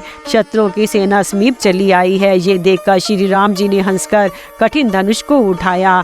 कठिन धनुष चढ़ाकर सिर पर जटा का जूड़ा बांधते हुए प्रभु कैसे शोभित हो रहे हैं, जैसे मरकतमणि पन्ने के पर्वत पर करोड़ों बिजलियों से दो सांप लड़ रहे हो। कमर में तरकस कसकर विशाल भुजाओं में धनुष लेकर और बाण सुधार कर प्रभु श्री रामचंद्र जी राक्षसों की ओर देख रहे हैं, मानो मतवाले हाथियों के समूह को आता देखकर सिंह उनकी ओर ताक रहा हो। पकड़ो पकड़ो पुकारते हुए राक्षस योद्धा भाग छोड़कर बड़ी तेजी से दौड़े हुए आए और उन्होंने श्री राम जी को चारों ओर से घेर लिया। जैसे बाल सूर्य उदयकालीन सूर्य को अकेला देखकर मंदेह नामक दैत्य घेर लेते हैं। प्रभु श्री राम जी को देखकर राक्षसों की सेना थकित रह गई। वे उन पर बाण नहीं छोड़ सके। मंत्री को बुलाकर खरदूषण ने कहा कि ये राजकुमार कोई मनुष्यों का भूषण है। जितने भी नाग असुर देवता मनुष्य और मुनि हैं, उनमें से हमने ना जाने कितने ही देखे, जीते और मार डाले हैं। पर हे सब भाइयों सुनो, हमने जन्म भर में ऐसी सुंदरता कहीं नहीं देखी। यद्यपि इन्होंने हमारी बहन को कुरूप कर दिया, तथापि ये अनुपम पुरुष वध करने योग्य नहीं है। छिपाई हुई अपनी स्त्री हमें तुरंत दे दो और दोनों भाई जीते जी घर लौट जाओ। मेरा ये कथन तुम लोग उसे सुनाओ और उसका वचन उत्तर सुनकर शीघ्र आओ। दूतों ने जाकर ये संदेश श्री रामचंद्र जी से कहा। उसे सुनते ही श्री रामचंद्र जी मुस्कुराकर बोले, हम क्षत्रिय हैं, वन में शिकार करते हैं और तुम्हारे सरीखे दुष्ट पशुओं को तो ढूंढते ही फिरते हैं। हम बलवान शत्रु को देखकर नहीं डरते। लड़ने को आवे तो एक बार तो हम काल से भी लड़ सकते हैं। यद्यपि हम मनुष्य हैं, परंतु दैत्य कुल का नाश करने वाले और मुनियों की रक्षा करने वाले हैं। हम बालक हैं, परंतु हैं दुष्टों को दंड देने वाले। यदि बल ना हो तो घर लौट जाओ। संग्राम में पीठ दिखाने वाले किसी को मैं नहीं मारता। रण में चढ़ आकर कपट चतुराई करना और शत्रु पर कृपा करना, दया दिखाना तो बड़ी भारी कायरता है। दूतों ने लौटकर तुरंत सब बातें कही, जिन्हें सुनकर खरदूषण का हृदय अत्यंत जल उठा। तब उन्होंने कहा, पकड़ लो, कैद कर लो। ये सुनकर भयानक राक्षस योद्धा बाण धनुष तोमर शक्ति सांग शूल बर्छी कृपाण कटार परधी और फरसा धारण किए हुए दौड़ पड़े। प्रभु श्री राम जी ने पहले धनुष को बड़ा कठोर घोर और भयानक टंकार किया, जिसे सुनकर राक्षस बहरे और व्याकुल हो गए। उस समय उन्हें कुछ भी होश न रहा। फिर वे शत्रु को बलवान जानकर सावधान होकर दौड़े और श्री राम जी चंद्र जी के ऊपर बहुत प्रकार के अस्त्र शस्त्र बरसाने लगे। श्री रघुवीर जी ने उनके हथियारों को तिल के समान टुकड़े टुकड़े करके काट डाला। फिर धनुष को कान तक तान कर अपने तीर छोड़े। तब भयानक बाण ऐसे चले मानो फुफकारते हुए बहुत से सरब जा रहे हों। श्री रामचंद्र जी संग्राम में क्रुद्ध हुए और अत्यंत तीक्ष्ण बाण चले। अत्यंत तीक्ष्ण बाणों को देख राक्षस वीर पीठ दिखाकर भाग चले। तब खरदूषण और त्रिशिरा तीनों भाई क्रुद्ध होकर बोले, जो रण से भागकर जाएगा उसका हम अपने हाथों वध करेंगे। तब मन में मरना ठान कर भागते हुए राक्षस लौट पड़े और सामने होकर वे अनेकों प्रकार के हथियारों से श्री राम जी पर प्रहार करने लगे। शत्रु को अत्यंत कुपित जानकर प्रभु ने धनुष पर बाण चढ़ाकर बहुत से बाण छोड़े, जिनसे भयानक राक्षस कटने लगे। उनकी छाती, सिर, भुजा, हाथ और पैर जहाँ तहाँ पृथ्वी पर गिरने लगे। बाण लगते ही वे हाथी की तरह चिंघाड़ते हैं। उनके पहाड़ के समान धड़ कट कट कर गिर रहे हैं। योद्धाओं के शरीर कटकर सैकड़ों टुकड़े टुकड़े हो जाते हैं। वे फिर माया करके उठ जाते हैं। आकाश में बहुत सी भुजाएं और सिर उड़ रहे हैं तथा बिन सिर के धड़ दौड़ रहे हैं। चील या क्रोंच, कौवे आदि पक्षी और सियार कठोर और भयंकर कटकट शब्द कर रहे हैं। सियार कटकटाते हैं। भूत प्रेत और पिशाच खोपड़ियां बटोर रहे हैं अथवा खप्पर भर रहे हैं। वीर बेताल खोपड़ियों पर ताल दे रहे हैं। योगिनियां नाच रही हैं। श्री रघुवीर के प्रचंड बाण योद्धाओं के वक्षस्थल, भुजा और सिरों के टुकड़े टुकड़े कर डालते हैं। उनके धड़ जहाँ तहाँ गिर पड़ते हैं, फिर उठते और लड़ते हैं और पकड़ो पकड़ो का भयंकर शब्द करते हैं। अंतड़ियों के एक छोर को पकड़कर गीद उड़ते हैं और उन्हीं का दूसरा छोर हाथ से पकड़कर पिशाच दौड़ते हैं। ऐसा मालूम होता है मानो संग्राम रूपी नगर के निवासी बहुत से बालक पतंग उड़ा रहे हों। अनेक योद्धा मारे और पछाड़े गए। बहुत से जिनके हृदय विदीर्ण हो गए हैं बड़े करा रहे हैं। अपनी सेना को व्याकुल देखकर त्रिशिरा और खरदूषण आदि योद्धा श्री राम जी की ओर मुड़े। अनगिनत राक्षस क्रोध करके बाण शक्ति, तोमर, फरसा, शूल और कृपान एक ही बार में श्री रघुवीर पर छोड़ने लगे। प्रभु ने पल भर में ही शत्रु के बाणों को काट कर ललकार कर उन पर बाण छोड़े। सब राक्षस सेनापतियों के हृदय में 10-10 बाण मारे। योद्धा पृथ्वी पर गिर पड़ते हैं, फिर उठकर भिड़ते हैं, मरते नहीं। बहुत प्रकार की अतिशय माया रचते हैं। देवता ये देखकर डरते हैं कि प्रेत राक्षस 14,000 हैं और अयोध्या नाथ श्री राम जी अकेले हैं। देवता और मुनियों को भयभीत देखकर माया के स्वामी प्रभु ने एक बड़ा कौतुक किया, जिससे शत्रुओं की सेना एक दूसरे को राम रूप देखने लगी और आपस में ही युद्ध करके लड़ मरी। सब यही राम है, इसे मारो। इस प्रकार राम राम कहकर शरीर छोड़ते और निर्वाण पद पाते हैं। कृपा निधान श्री राम जी ने ये उपाय करके क्षण भर में शत्रुओं को मार डाला। देवता हर्षित होकर फूल बरसाते हैं। आकाश में नगाड़े बज रहे हैं। फिर वे सब स्तुति कर करके अनेकों विमानों पर सुशोभित हुए और चले गए। जब श्री रघुनाथ जी ने युद्ध में शत्रुओं को जीत लिया तथा देवता, मनुष्य और मुनि सबके भय नष्ट हो गए, तब लक्ष्मण जी सीता जी को ले आए। चरणों में पड़ते उनको प्रभु ने प्रसन्नता पूर्वक उठाकर हृदय से लगा लिया। सीता जी श्री राम जी के श्याम और कोमल शरीर को परम प्रेम के साथ देख रही है। नेत्र अघाते नहीं हैं। इस प्रकार पंचवटी में बसकर श्री रघुनाथ जी देवताओं और मुनियों को सुख देने वाले चरित्र करने लगे। खरदूषण का विध्वंस देखकर शूर्पणखा ने जाकर रावण को भड़काया। वह बड़ा क्रोध करके वचन बोली, तूने देश और खजाने की सुध ही भुला दी। शराब पी लेता है और दिन रात पड़ा सोता रहता है। तुझे खबर नहीं है कि शत्रु तेरे सिर पर खड़ा है। नीति के बिना, राज्य और धर्म के बिना धन प्राप्त करने से, भगवान को समर्पण किए बिना उत्तम कर्म करने से और विवेक उत्पन्न किए बिना विद्या पढ़ने से परिणाम में श्रम ही हाथ लगता है। विषयों के संग से सन्यासी, बुरी सलाह से राजा, मान से ज्ञान, मदिरा पान से लज्जा, नम्रता के बिना नम्रता ना होने से, प्रीति और मद, अहंकार से गुणवान शीघ्र ही नष्ट हो जाते हैं। इस प्रकार नीति मैंने सुनी है। शत्रु, रोग, अग्नि, पाप, स्वामी और सर्प को छोटा करके नहीं समझना चाहिए। ऐसा कहकर शूर्पणखा अनेक प्रकार से विलाप करके रोने लगी। रावण की सभा के बीच वह व्याकुल होकर पड़ी हुई बहुत प्रकार से रो रो कर कह रही है कि अरे दशग्रीव, तेरे जीते जी मेरी क्या ऐसी दशा होनी चाहिए। शूर्पणखा के वचन सुनते ही सभासद अकुला उठे। उन्होंने शूर्पणखा की बाँह पकड़कर उसे उठाया और समझाया। लंकापति रावण ने कहा, अपनी बात तो बता, किसने तेरे नाक कान काट लिए। वह बोली, अयोध्या के राजा दशरथ के पुत्र, जो पुरुषों में सिंह के समान हैं, वन में शिकार खेलने आए हैं। मुझे उनकी करनी ऐसी समझ पड़ी है कि वे पृथ्वी को राक्षसों से रहित कर देंगे। जिनकी भुजाओं का बल पाकर हे दशमुख मुनि लोग वन में निर्भय होकर विचरने लगे हैं। वे देखने में तो बालक हैं, पर हैं काल के समान। वे परम धीर, श्रेष्ठ धनुर्धर और अनेक गुणों से युक्त हैं। दोनों भाइयों का बल और प्रताप अतुलनीय है। वे दुष्टों का वध करने में लगे हैं। देवता तथा मुनियों को सुख देने वाले हैं। वे शोभा के धाम हैं। राम, ऐसा उसका नाम है। उनके साथ एक तरुणी सुंदरी स्त्री है। विधाता ने उस स्त्री को ऐसी रूप की राशि बनाया है कि 100 करोड़ रति कामदेव की स्त्री उस पर निछावर है। उन्हीं के छोटे भाई ने मेरे नाक कान काट डाले। मैं तेरी बहन हूँ, ये सुनकर वे मेरी हंसी करने लगे। मेरी पुकार सुनकर खरदूषण सहायता करने आए, पर उन्होंने क्षण भर में सारी सेना को मार डाला। खरदूषण और त्रिशरा का वध सुनकर रावण के सारे अंग जल उठे। उसने शूर्पणखा को समझाकर बहुत प्रकार से अपने बल का बखान किया, किंतु मन में वह अत्यंत चिंतावश होकर अपने महल में गया। उसे रात भर नींद नहीं पड़ी। वह मन ही मन विचार करने लगा, देवता, मनुष्य, असुर, नाग और पक्षियों में कोई ऐसा नहीं जो मेरे सेवक को भी पा सके। खरदूषण तो मेरे ही समान बलवान थे, उन्हें भगवान के सिवा और कौन मार सकता है।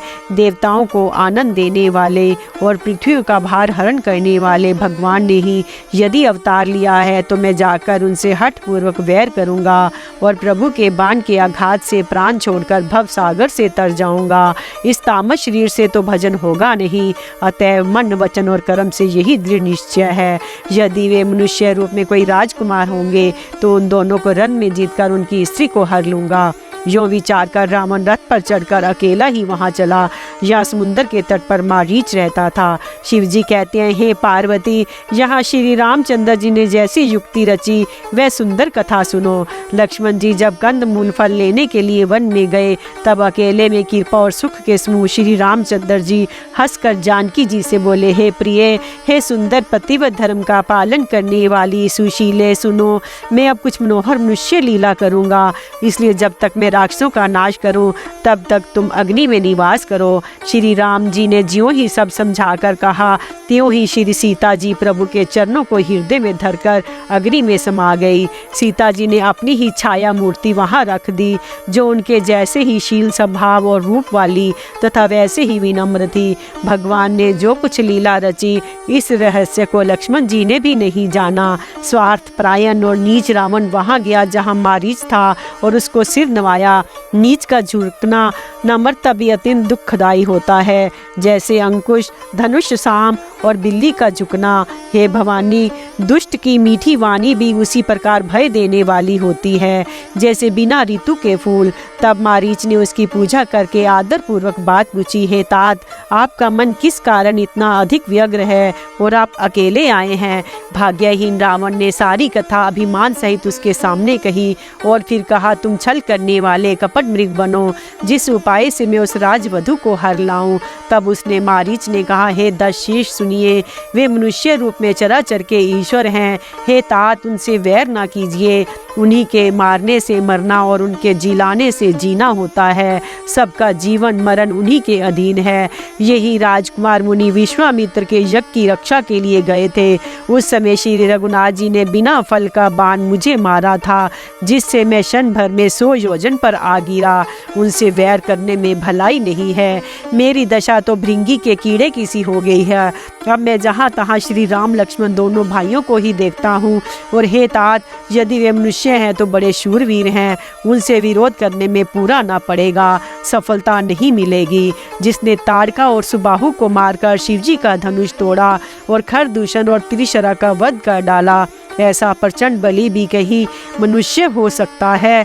अतः अपने कुल की कुशल विचार कर आप घर लौट जाइए।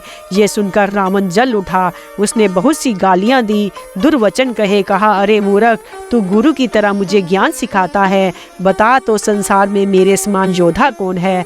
तब मारीच ने हृदय में अनुमान किया कि शस्त्री, शस्त्रधारी, मर्मी, भेद जानने वाला, समर्थ, स्वामी, मूर्ख, धनवान, वैद्य, भाट, कवि और रसोइया, इन 9 व्यक्तियों से विरोध करने में कल्याण नहीं होता। जब मारीच ने दोनों प्रकार से अपना मरण देखा, तब उसने श्री रघुनाथ जी की शरण तकी, अर्थात उनकी शरण जाने में ही कल्याण सोचा कि उत्तर देते ना ही करते ये अभागा मुझे मार डालेगा, फिर श्री रघुनाथ जी के बाण लगने से ही क्यों ना मरूं। हृदय में ऐसा समझकर वह रावण के साथ चला। श्री राम जी के चरणों में उसका अखंड प्रेम है। उसके मन में इस बात का अत्यंत हर्ष है कि आज मैं अपने परम स्नेही श्री राम जी को देखूंगा, किंतु उसने ये हर्ष रावण को नहीं जनाया। वह मन ही मन सोचने लगा, अपने परम प्रियतम को देखकर नेत्रों को सफल करके सुख पाऊंगा। जानकी जी सहित और छोटे भाई लक्ष्मण जी समेत कृपा निधान श्री राम जी के चरणों में मन लगाऊंगा, जिनका क्रोध भी मोक्ष देने वाला है, जिनकी भक्ति उन अवश्य किसी के वश में ना होने वाले स्वतंत्र भगवान को भी वश में करने वाली है। आहा, वे ही अनंत के समुंदर श्री हरि अपने हाथों से बाण संधान कर मेरा वध करेंगे। धनुष बाण धारण किए मेरे पीछे पीछे पृथ्वी पर पकड़ने के लिए दौड़ते हुए प्रभु को मैं फिर कर देखूंगा।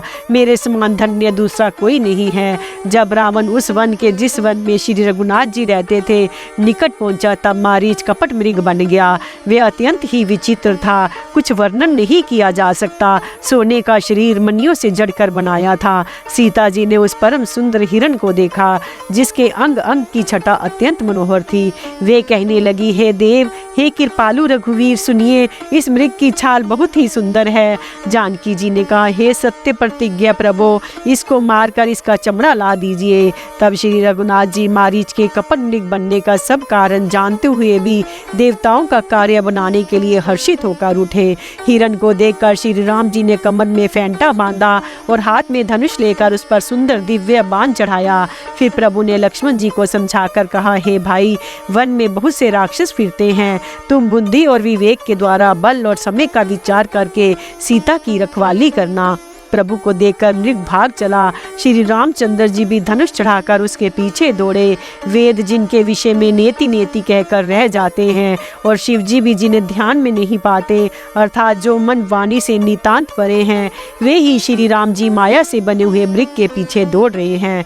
वे कभी निकट आ जाता है, फिर दूर भाग जाता है, कभी तो प्रकट हो जाता है और कभी छिप जाता है। इस प्रकार प्रकट होता और छिपता हुआ तथा बहुतेरे छल करता हुआ वह प्रभु को दूर ले गया। तब श्री रामचंद्र जी तक कर निशाना साध कर कठोर बाण मारा, जिसके लगते ही वह घोर शब्द करके पृथ्वी पर गिर पड़ा। पहले लक्ष्मण जी का नाम लेकर उसने पीछे मन में श्री राम जी का स्मरण किया।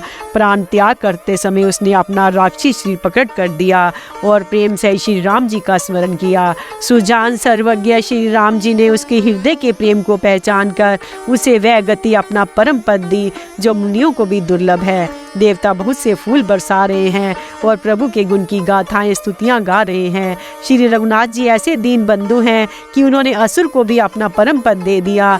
दुष्ट मारीच को मारकर श्री रघुवीर तुरंत लौट पड़े। हाथ में धनुष और कमर में तरकस शोभा दे रहा है। इधर जब सीता जी ने दुख भरी वाणी मरते समय मारीच की हा लक्ष्मण की आवाज़ सुनी तो वे बहुत ही भयभीत होकर लक्ष्मण जी से कहने लगी कि तुम शीघ्र जाओ, तुम्हारे भाई बड़े संकट में हैं। लक्ष्मण जी ने हंसकर कहा, हे माता, सुनो, जिनकी भ्रुकुटी विलास भों के इशारे मात्र से सारी सृष्टि का लय परलय हो जाता है, वे श्री राम जी क्या कभी स्वपन में भी संकट में पड़ सकते हैं। इस पर जब सीता जी कुछ मर्म वचन, हृदय में चुभने वाले वचन कहने लगी, तब भगवान की प्रेरणा से लक्ष्मण जी का मन भी चंचल हो उठा। वे श्री सीता जी को वन और दिशाओं के देवताओं को सौंपकर वहां चले जहां रावण रूपी चंद्रमा के लिए राहु रूप श्री राम जी थे। रावण सुना मौका पाकर देखा यति सन्यासी के वेश में श्री सीता जी के समीप आया, जिसके डर से देवता और दैत्य तक कितना डरते हैं कि रात को नींद नहीं आती और दिन में भर पेट अन्न नहीं खाते। वही 10 सिर वाला रावण कुत्ते की तरह इधर उधर ताकता हुआ बड़ियाई चोरी के लिए चला। काकभुशुंडी जी कहते हैं, हे गरुड़ जी, इस प्रकार कुमार्ग पर पैर रखते शरीर में तेज तथा बुद्धि एवं बल का लेश भी नहीं रह जाता। सुना पाकर कुत्ता चुपके से बर्तन भांडों में मुंह डालकर कुछ चुरा ले जाता है, उसे बड़ी हाई कहते हैं। रावण ने अनेक प्रकार की सुहावनी कथाएं रचकर सीता जी को राजनीति, भय और प्रेम दिखलाया। सीता जी ने कहा, हे यति गोसाई, सुनो, तुमने तो दुष्ट की तरह वचन कहे। तब रावण ने अपना असली रूप दिखाया।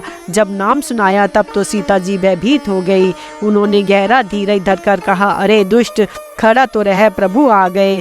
जैसे सिंह की स्त्री को तुझ खरगोश चाहे, वैसे ही अरे राक्षस राज, तू मेरी चाह करके काल के वश हुआ है। ये वचन सुनते ही रावण को क्रोध आ गया, परंतु मन में उसने सीता जी के चरणों की वंदना करके सुख माना। फिर क्रोध में भरकर रावण ने सीता जी को रथ पर बैठा लिया और वे बड़ी उतावली के साथ आकाश मार्ग से चला, किंतु डर के मारे उससे रथ हाँका नहीं जाता था। सीता जी विलाप कर रही थी, हा जगत के अद्वितीय वीर श्री रघुनाथ जी, आपने किस अपराध से मुझ पर दया बुला दी। हे दुखों के हरने वाले, हे शरणागत को सुख देने वाले, हा रघुकुल रूपी कमलों के सूर्य, हा लक्ष्मण, तुम्हारा दोष नहीं है। मैंने क्रोध किया, उसका फल पाया। श्री जानकी जी बहुत प्रकार से विलाप कर रही है। हाय, प्रभु की कृपा तो बहुत है, परंतु वे स्नेही प्रभु बहुत दूर रह गए हैं। प्रभु को मेरी ये विपत्ति कौन सुनावे। यज्ञ के अन्न को गधा खाना चाहता है। सीता जी का भारी विलाप सुनकर जड़ चेतन सभी जीव दुखी हो गए। गृद्धराज जटायु ने सीता जी की दुख भरी वाणी सुनकर पहचान लिया कि ये रघुकुल तिलक श्री रामचंद्र जी की पत्नी है। उसने देखा कि नीच राक्षस इनको बुरी तरह लिया जा रहा है, जैसे कपिला गाय मलेच्छ के पाले पड़ गई हो। वह बोला, हे सीते पुत्री, भय मत कर, मैं इस राक्षस का नाश करूंगा। ये कहकर वह पक्षी क्रोध में भरकर कैसे दौड़ा, जैसे पर्वत की ओर वज्र छूटता है। उसने ललकार करके कहा, रे रे दुष्ट, खड़ा क्यों नहीं होता? निडर होकर चल दिया, मुझे तूने नहीं जाना। उसको यमराज के समान आता हुआ देखकर रावण घूमकर मन में अनुमान करने लगा, ये या तो मैनाक पर्वत है या पक्षियों का स्वामी गरुड़।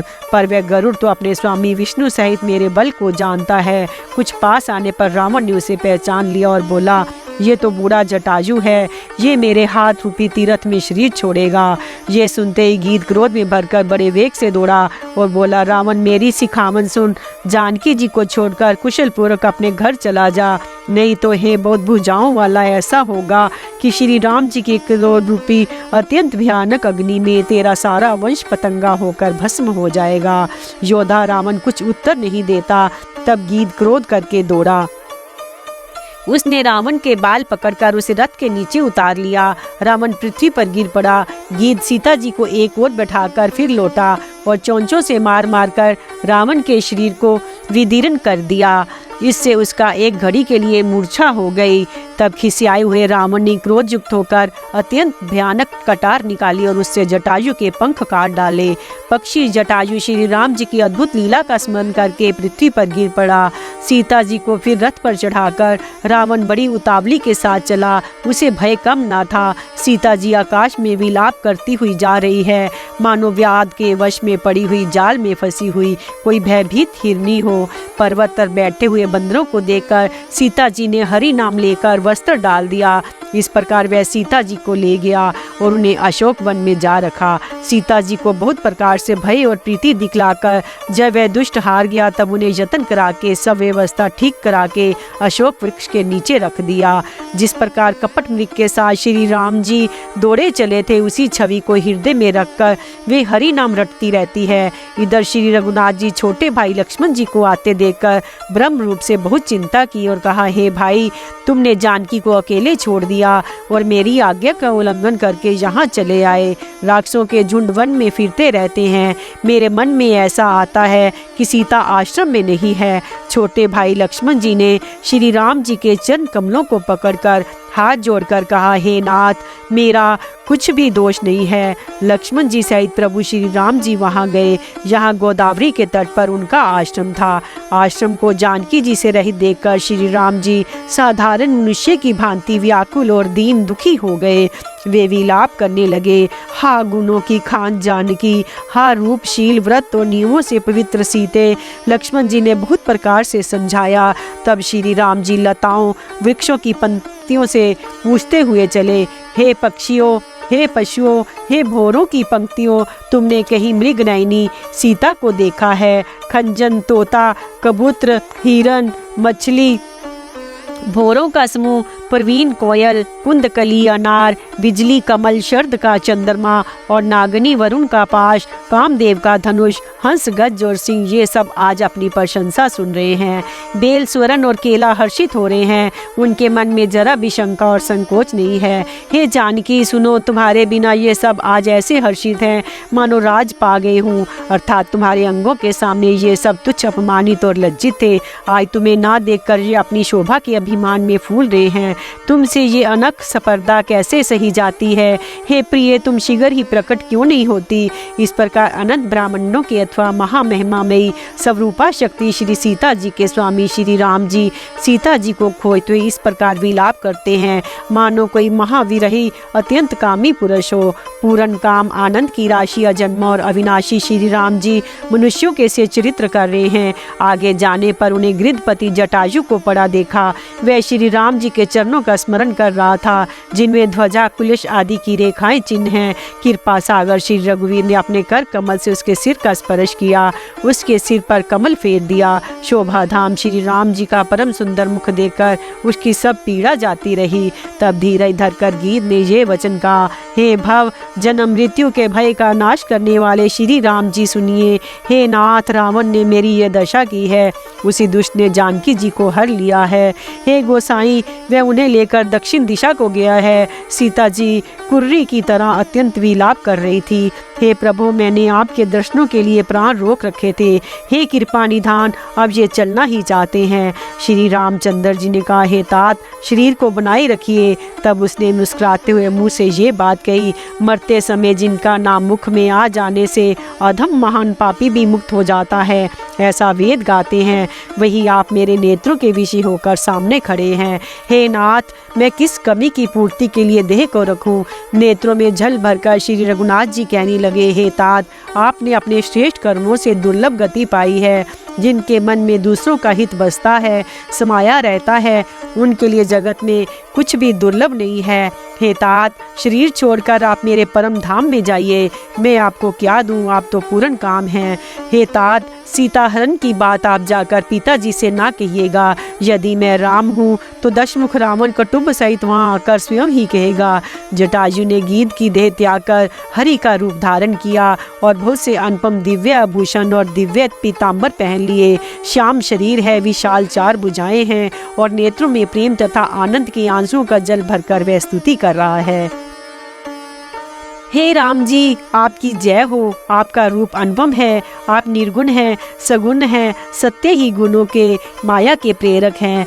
10 सिर वाले रावण की प्रचंड भुजाओं का खंड खंड करने के लिए प्रचंड बाण धारण करने वाले, पृथ्वी को सुशोभित करने वाले, जलयुक्त मेघ के समान श्याम शरीर वाले, कमल के समान मुख और लाल कमल के समान विशाल नेत्रों वाले, विशाल भुजाओं वाले और भव भय से छुड़ाने वाले कृपालु श्री राम जी को मैं नित्य नमस्कार करता हूँ।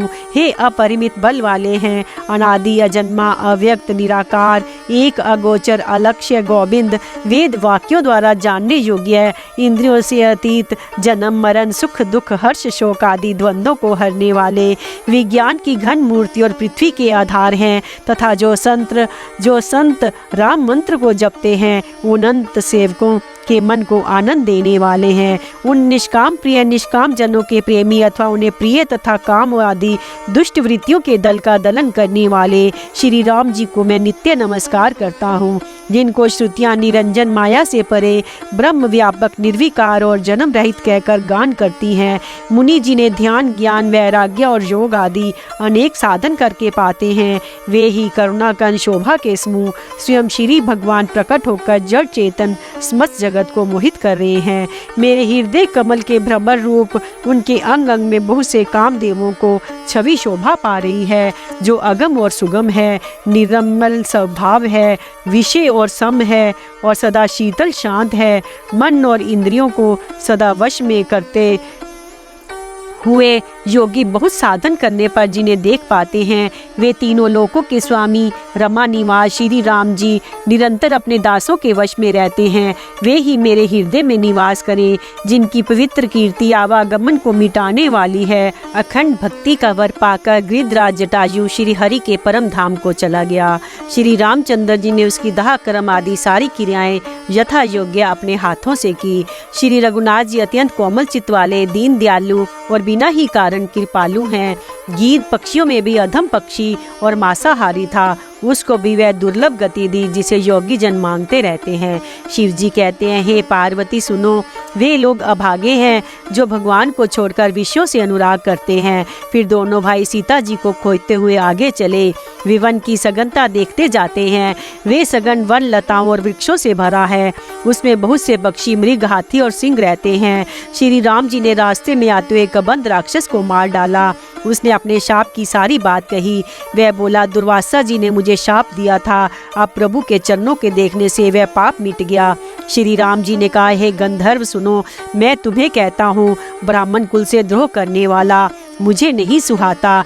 मन, वचन और कर्म से कपट छोड़कर जो भूदेव ब्राह्मणों की सेवा करता है, मुझ समेत ब्रह्म, शिव आदि सब देवता उसके वश में हो जाते हैं। शाप देता हुआ, मारता हुआ और कठोर वचन कहता हुआ भी ब्राह्मण पूजनीय है, ऐसा संत कहते हैं। शील और गुण से हीन भी ब्राह्मण पूजनीय है, और गुण गणों से युक्त और ज्ञान में निपुण भी शूद्र पूजनीय नहीं है। श्री राम जी ने अपना धर्म भागवत धर्म कहकर उसे समझाया। अपने चरणों में प्रेम देखकर वे उनके मन को भाया। तदंतर श्री रघुनाथ जी के चरण कमलों में सिर नवाकर वे अपनी गति गंधर्व का स्वरूप पाकर आकाश में चला गया। उदार श्री राम जी उसे गति देकर शबरी जी के आश्रम में पधारे। शबरी जी ने श्री रामचंद्र जी को घर में आए देखा। तब मुनि मतंग जी के वचनों को याद करके उनका मन प्रसन्न हो गया। कमल सदृश नेत्र और विशाल भुजा वाले, सिर पर जटाओं का मुकुट और हृदय पर वनमाला धारण किए हुए सुंदर सांवले और गोरे दोनों भाइयों के चरणों में शबरी जी लिपट पड़ी। वे प्रेम में मगन हो गई। मुख से वचन नहीं निकलता, बार बार चरण कमलों में सिर नवा रही है। फिर उन्होंने जल लेकर आदर पूर्वक दोनों भाइयों के चरण धोए। फिर उन्हें सुंदर आसनों पर बिठाया। उन्होंने अत्यंत रसीले और स्वादिष्ट कंद मूल और फल लाकर श्री राम जी को दिए। प्रभु ने बार बार प्रशंसा करके उन्हें प्रेम सहित खाया। फिर वे हाथ जोड़कर आगे खड़ी हो गई। प्रभु को देखकर उनका प्रेम अत्यंत बढ़ गया। उन्होंने कहा, मैं किस प्रकार आपकी स्तुति करूं? मैं नीच जाति की और अत्यंत मूढ़ बुद्धि हूँ। जो अधम से भी अधम है, स्त्रियां उनमें भी अत्यंत अधम हैं, और उनमें भी है पाप नाशन। मैं मंद बुद्धि हूँ। श्री रघुनाथ जी ने कहा, हे भामिनी, मेरी बात सुन। मैं तो केवल एक भक्ति ही का संबंध मानता हूँ। जाति पात, कुल, धर्म, बड़ाई, धन, बल, कुटुंब, गुण और चतुरता, इन सब के होने पर भी भक्ति से रहित मनुष्य कैसे लगता है? जैसे जलहीन बादल शोभाहीन दिखाई पड़ता है। मैं तुझसे अब अपनी नवदा भक्ति कहता हूँ। तू सावधान होकर और मन में धारण कर। पहली भक्ति है संतों का सत्संग। दूसरी भक्ति है मेरे प्रथा कथा प्रसंग में प्रेम। तीसरी भक्ति है अभिमान रहित होकर गुरु के चरण कमलों की सेवा। चौथी भक्ति ये है कि कपट छोड़कर मेरे गुण समूहों का गान करे।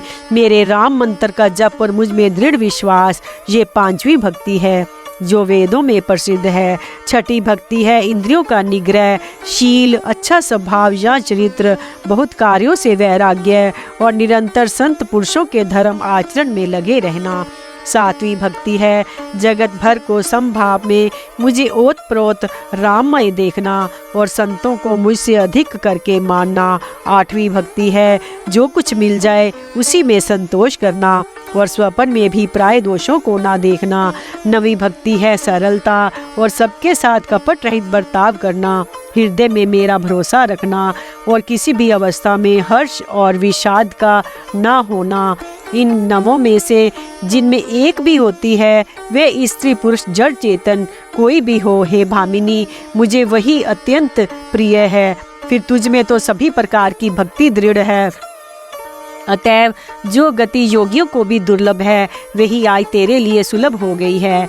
मेरे दर्शन का परम अनुपम फल ये है कि जीव अपने सहज स्वरूप को प्राप्त हो जाता है। हे भामिनी, अब यदि तू गजगामिनी जानकी की कुछ खबर जानती हो तो बता।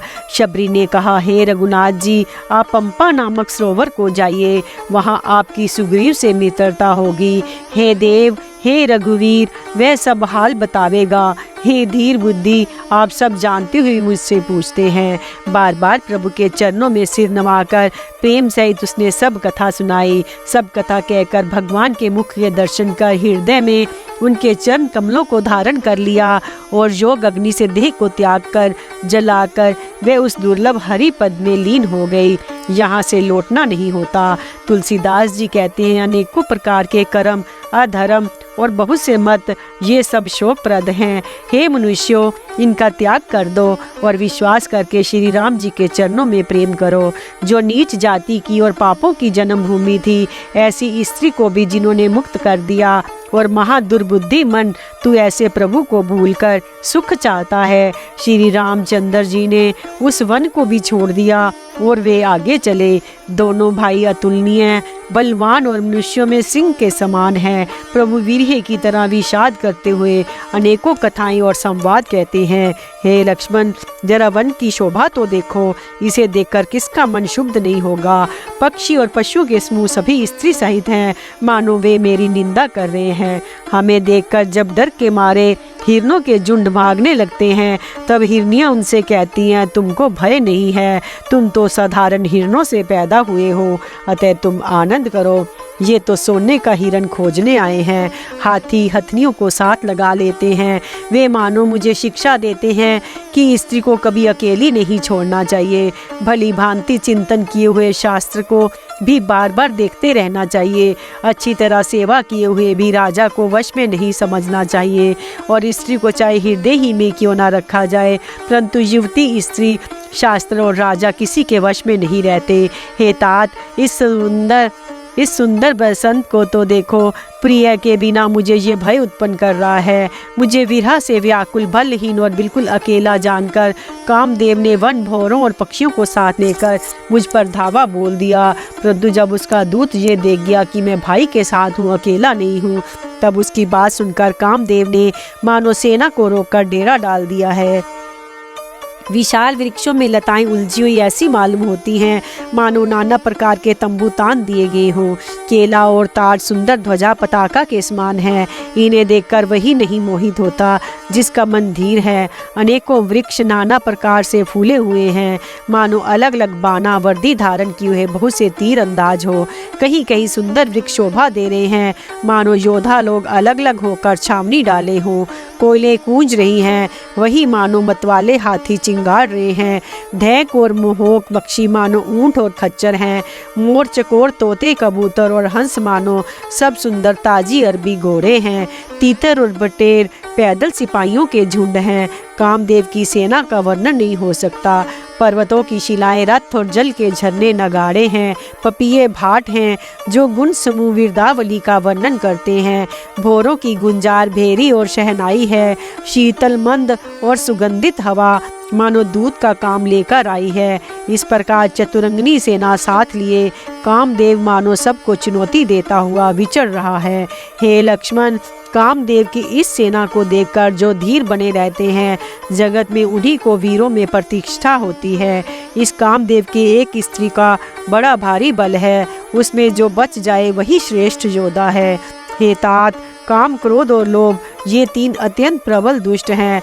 ये विज्ञान के धाम मुनियों के भी मनों को भी पल भर में शुद्ध कर देते हैं। लोभ की इच्छा और दंभ का बल है, काम को केवल स्त्री का बल है और क्रोध को कठोर वचनों का बल है। श्रेष्ठ मुनि विचार कर ऐसा कहते हैं। शिव जी कहते हैं, हे पार्वती, श्री रामचंद्र जी गुणातीत, तीन गुणों से परे, चराचर जगत के स्वामी और सबके अंतर की जानने वाले हैं। उपयुक्त बातें कहकर उन्होंने कामी लोगों की दीनता, बेबसी दिखलाई है और धीर विवेकी पुरुषों के मन में वैराग्य को दृढ़ किया है। क्रोध, काम, लोभ, मद और माया ये सभी श्री राम जी की दया से छूट जाते हैं। वह नटराज भगवान जिस पर प्रसन्न होता है, वह मनुष्य इंद्र जाल माया में नहीं भूलता। हे उमा, मैं तुम्हें अपना अनुभव कहता हूँ, हरि का भजन ही सत्य है। ये सारा जगत तो स्वप्न की भांति झूठा है। फिर प्रभु श्री राम जी पंपा नामक समुंदर और गहरे सरोवर के तीर पर गए। उसका जल संतों के हृदय के जैसा निर्मल है। मन को हरने वाले सुंदर 4 घाट बंधे हुए हैं। भांति भांति के पशु जहाँ तहाँ जल पी रहे हैं, मानो उदार दानी पुरुषों के घर याचकों की भीड़ लगी हो। घनी पुराइनों कमल के पत्तों की आड़ से जल का जल्दी पता नहीं मिलता, जैसे माया के ढके रहने के कारण निर्गुण ब्रह्म नहीं दिखता। उस सरोवर के अत्यंत अथाह जल में सब मछलियाँ सदा एक रस एक समान सुखी रहती हैं, जैसे धर्मशील पुरुषों के सब दिन सुखपूर्वक बीतते हैं। उसमें रंग बिरंगे कमल खिले हुए हैं, बहुत से भौरे मधुर स्वर से गुंजार कर रहे हैं, जल के मुर्गे और राजहंस बोल रहे हैं, मानो प्रभु को देखकर उनकी प्रशंसा कर रहे हो। चक्रवाक, बगले आदि पक्षियों का समुदाय देखते ही बनता है, उनका वर्णन नहीं किया जा सकता। सुंदर पक्षियों की बोली बड़ी सुहावनी लगती है, मानो रास्ते में जाते हुए पथिक को बुलाए लेती हो। उस झील पंपा सरोवर के समीप मुनियों ने आश्रम बना रखे हैं। उसके चारों ओर वन के सुंदर वृक्ष हैं, चंपा, मोल, सिरी, कदम्ब, तमाल, पाटल, कटहल, ढाक और आम आदि बहुत प्रकार के वृक्ष नए नए पत्तों और सुगंधित पुष्पों से युक्त हैं, जिन पर भौरों के समूह गुंजार कर रहे हैं। स्वभाव से ही शीतल, मंद, सुगंधित एवं मन को हरने वाली हवा सदा बहती रहती है। कोले कुहू कुहू का शब्द कर रही है। उनकी रसीली बोली सुनकर मुनियों का भी ध्यान टूट जाता है। फलों के बोझ से झुककर सारे वृक्ष पृथ्वी के पास आ लगे हैं, जैसे परोपकारी पुरुष बड़ी संपत्ति पाकर विनय से झुक जाते हैं। श्री राम जी ने अत्यंत सुंदर तालाब देखकर स्नान किया, परम सुख पाया। एक सुंदर उत्तम वृक्ष की छाया देखकर श्री रघुनाथ जी छोटे भाई लक्ष्मण जी के सहित बैठ गए। फिर वहाँ सब देवता और मुनि आए और स्तुति करके अपने अपने धाम को चले गए। कृपालु श्री राम जी परम प्रसन्न बैठे हुए छोटे भाई लक्ष्मण जी से रसीली कथाएं कह रहे हैं। भगवान को विरह युक्त देखकर नारद जी के मन में विशेष रूप से सोच हुआ। उन्होंने विचार किया कि मेरे ही शाप को स्वीकार करके श्री राम जी नाना प्रकार के दुखों का भार सह रहे हैं, दुख उठा रहे हैं। ऐसे भक्त वत्सल प्रभु को जाकर देखूं, फिर ऐसा अवसर न बन पावेगा। ये विचार कर नारद जी हाथ में वीणा लिए हुए वहाँ गए, यहाँ प्रभु सुखपूर्वक बैठे हुए थे। वे कोमल वाणी से प्रेम के साथ बहुत प्रकार से बखान बखान कर रामचरित का गान करते हुए चले आ रहे थे। दंडवत करते देखकर श्री रामचंद्र जी ने नारद जी को उठा लिया और बहुत देर तक हृदय से लगाए रखा। फिर स्वागत कुशल पूछकर पास बैठा लिया। लक्ष्मण जी ने आदर के साथ उनके चरण धोए। बहुत प्रकार से विनती करके प्रभु को मन में प्रसन्न जानकर तब नारद जी कमल के समान हाथों को जोड़कर वचन बोले, हे सब भाव से ही उधार श्री रघुनाथ जी सुनिए, आप सुंदर अगम और सुगम वर के देने वाले हैं। हे स्वामी, मैं एक वर मांगता हूँ, वह मुझे दीजिए। यद्यपि आप अंतर्यामी होने के नाते सब जानते ही हैं। श्री राम जी ने कहा, हे मुनि, तुम मेरा स्वभाव जानते ही हो। क्या मैं अपने भक्तों से कभी कुछ छिपाव करता हूँ? मुझे ऐसी कौन सी वस्तु प्रिय लगती है जिसे हे मुनि श्रेष्ठ तुम नहीं मांग सकते? मुझ भक्त के लिए कुछ भी अदय नहीं है, ऐसा विश्वास कर भूल कर भी मत छोड़ो। तब नारद जी हर्षित होकर बोले, मैं ऐसा वर मांगता हूँ, ये धृष्टता करता हूँ। यद्यपि प्रभु के अनेकों नाम हैं और वेद कहते हैं वे सब एक से एक बढ़कर हैं, तो भी हे नाथ, राम नाम सब नामों से बढ़कर हो और पाप रूपी पक्षियों के समूह के लिए ये बधिक के समान हो। आपकी भक्ति पूर्णिमा की रात्रि है, उसमें राम नाम यही पूरन चंद्रमा होकर, अन्य सब नाम तारागण होकर भक्तों के हृदय रूपी निर्मल आकाश में निवास करे।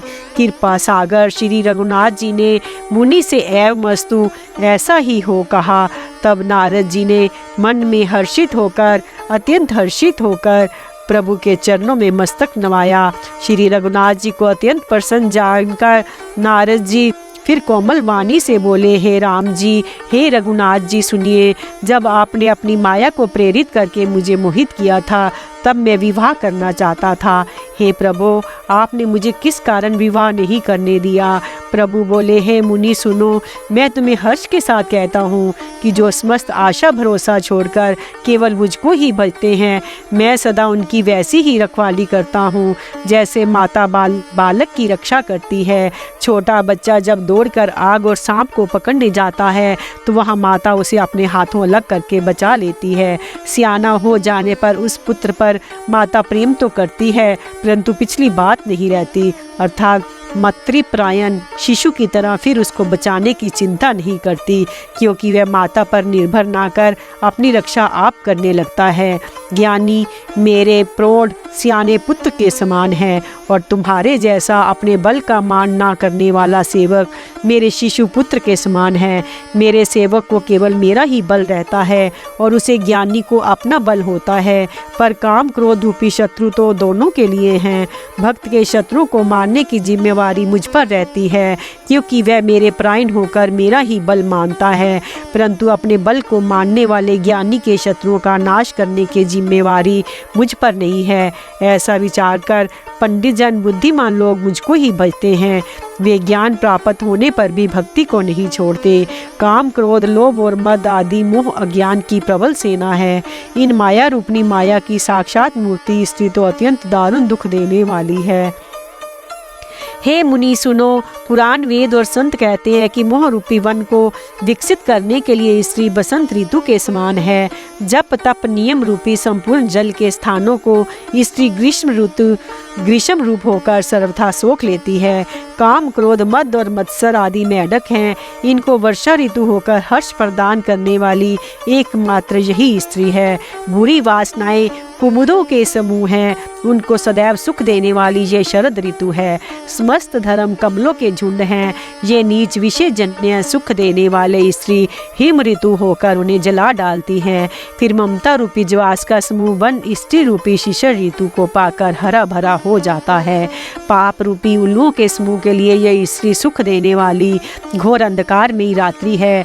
बुद्धि बल शील और सत्य ये सब मछलियां हैं, और उनको फंसाकर नष्ट करने के लिए स्त्री बंसी के समान है। चतुर पुरुष ऐसा कहते हैं। युवती स्त्री अवगुणों की मूल पीड़ा देने वाली और सब दुखों की खान है। इसलिए हे मुनि, मैंने जी में ऐसा जानकर तुमको विवाह करने से रोका था। श्री रघुनाथ जी के सुंदर वचन सुनकर मुनि का शरीर पुलकित हो गया। नेत्र प्रेम वर्षों के जल से भर आए। वे मन ही मन कहने लगे, कहो तो किस प्रभु की ऐसी रीति है जिसका सेवक पर इतना ममत्व और प्रेम हो। जो मनुष्य भ्रम को त्याग कर ऐसे प्रभु को नहीं भजते, वे ज्ञान के कंगाल दुर्बुद्धि और अभागे हैं। फिर नारद मुनि आदर सहित बोले, हे विज्ञान विशारद श्री राम जी सुनिए। हे रघुवीर, हे भव भय जन्म मरण के भय का नाश करने वाले, हे नाथ, अब आप कृपा करके संतों के लक्षण कहिए। श्री राम जी ने कहा, हे मुनि सुनो, मैं संतों के गुणों को कहता हूँ, जिनके कारण मैं उनके वश में रहता हूँ।